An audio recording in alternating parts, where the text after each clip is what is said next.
Okay, so I'm talking about battery testing today. We're also going to move into starting and charging testing. But before I can do starting and charging, I have to test my batteries. My battery's bad, nothing else is going to test good. It's the heart of the system. So the first thing I want to do is ID what battery I have. In this case, I'm looking at an MT58 battery. MT58 is the brand, in this case, Interstate's Megatron battery. The 58 stands for the group size. Underneath that, I have my cold cranking amps, which is covered up a little bit, but it's 540 cold cranking amps. Has 675 cranking amps. Remember, cold cranking amps are taken at 0 degrees, cranking amps are taken at 32 degrees. That's why the cranking amps are higher than the cold cranking amps. Two different scales. Remember what we talked about, cranking amps is around for marketing. It's so that they can sell you a cheaper battery and you think it's a good one. Cold cranking amps is what I really want to look at. That's what I'm going to test with. I have a reserve capacity of 80 here. So this is a 5-year-old battery. It's a 5-year warranty battery. It's a couple years old, so we want to go ahead and do the test. Before I do that, I want to make sure my battery cables are tight because I'm going to be going on to the battery cables with my tester. So there's several different kinds of ways we could test a battery. In the old days, we used a hydrometer. And that's where we would actually open up the battery. We would measure the specific gravity in each cell of the battery. In automotive, we don't do that anymore.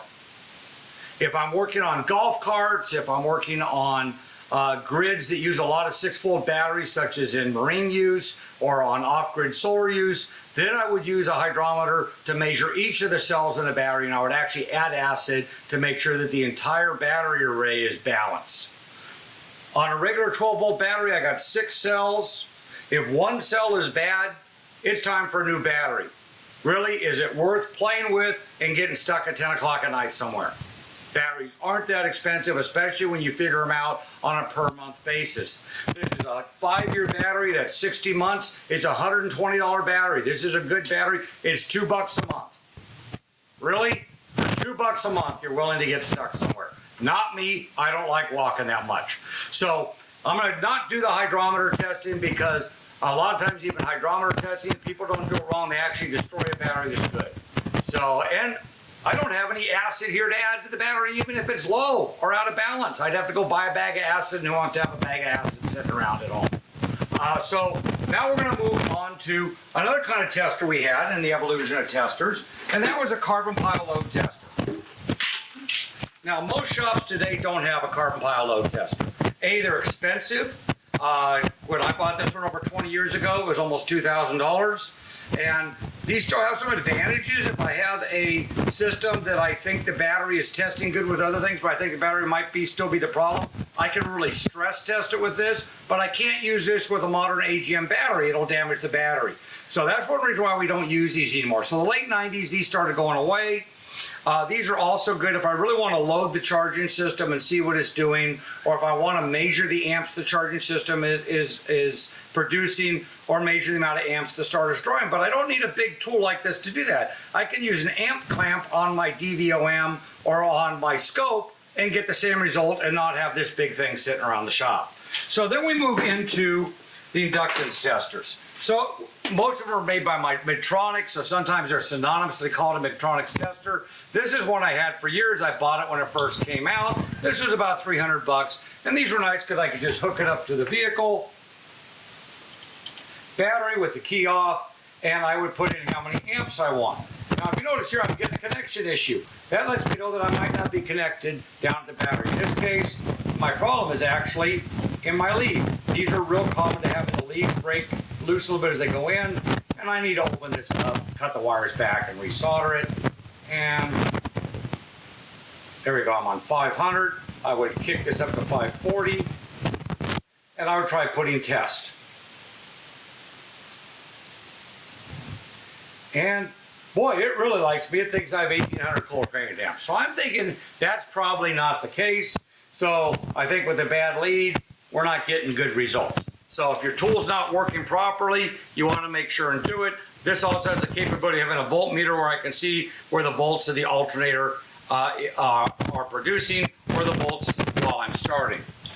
So then we move up to what we have in school, which is the next generation Midtronics tester. You see I have a much longer lead here. and I have a much longer lead so I can actually go in the car and do starting and charging testing. This has a lot more software in it, has a memory in it, and if I hook it up,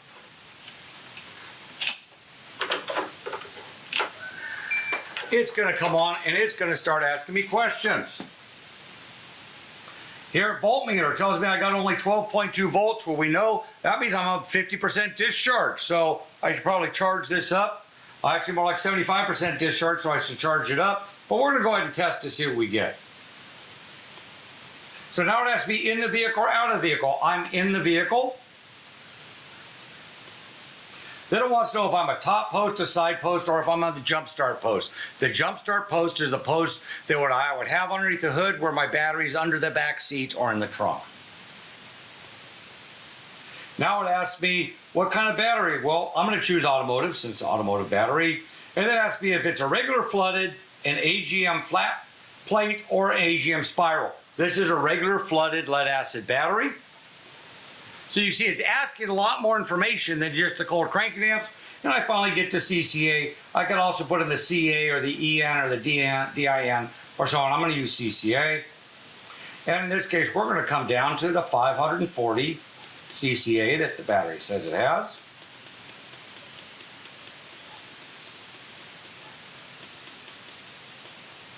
And I'm going to push the enter button again.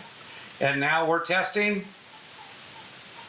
And it asks me if I'm above or below 32 degrees. Well, I'm in short sleeves. I'm going with above 32 degrees.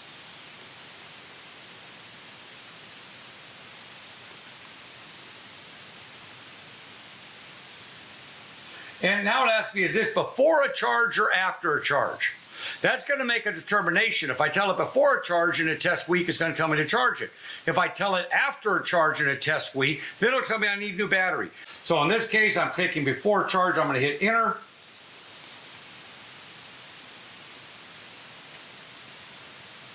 And it tells me that I only measured 303 cold cranking amps, even though I'm rated for 540. And my volts are 12.17. So it tells me on the top, instead of replace, charge and retest. So I could do this again. And I'm going to shut it off so it'll come back up again. And let's put the same information in, but this time I'm going to tell it that I've already charged the battery, and I'll show you the difference.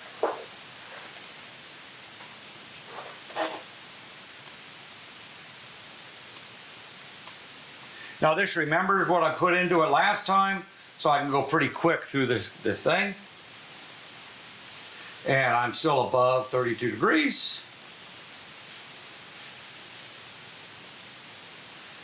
And it just comes up good recharge. Didn't even ask me if it's after charge this time. So I guess it's making a liar out of me today. So we have the Midtronics tester here. Hit the menu again to turn it off. Now, if I am stepping up a little bit, that's about a $600 Midtronics tester. I can step up to what is the premier right now, which is the EB18 tester. These are used by Interstate Battery. They're used by AAA. They give a printout. They can also record the VIN number. So if I kick on this and I go to power it up, you see it comes up Interstate Batteries, but again, you notice it says Midtronics. So this will do a DVOM, it'll do a lot of things. I want to go into test. Click next. Enter the job number. I'm going to go with one of my favorites, 1234. And I'm the first tech. You can see this has the capability of putting in several technicians in the vehicle. And it is an in-service battery. So here's asking me, is this a brand new battery or an in-service one? Scan the VIN. So this actually gives me the capability of walking around and scanning the barcode on the VIN. So I'm going to skip that. And I'm at the post. So it asks me, am I at the post or above the post? So I'm going to hook up, so I'm at the post.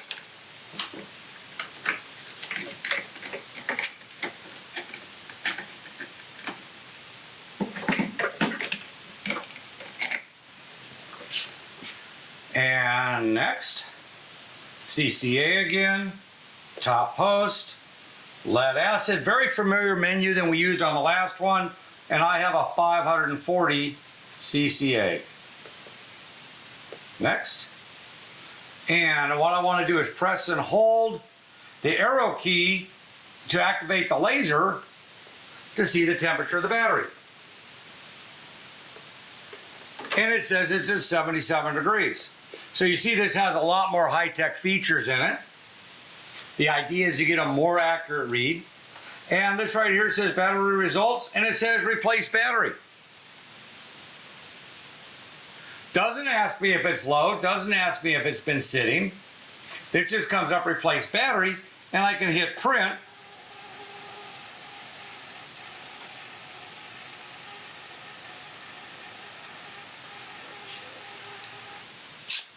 And it just tells me to replace battery, and I would give this to a customer. Do I really need to replace the battery, or should I charge it and retest like the other tester said? Well, it depends. If I'm in the business of selling batteries, I probably want to sell a battery. If the customer doesn't want to wait the 2 hours for me to charge it, I probably want to sell the battery. This is where a little patience might be able to save you some money. So if I charge the battery up, it may still be bad, and we'll charge this one and retest it. But at the same token, if you're in a hurry, we need a battery, because the battery right now is testing bad. And that's similar to what we saw in the other Midtronics unit. Was we had a fraction of the cold cranking amps that it's rated at. So these are all the same tester. Basically, they use the same technology. And then from here, I can go in and test the starting and charging system with the same tester. And we'll take a look at that in the next video.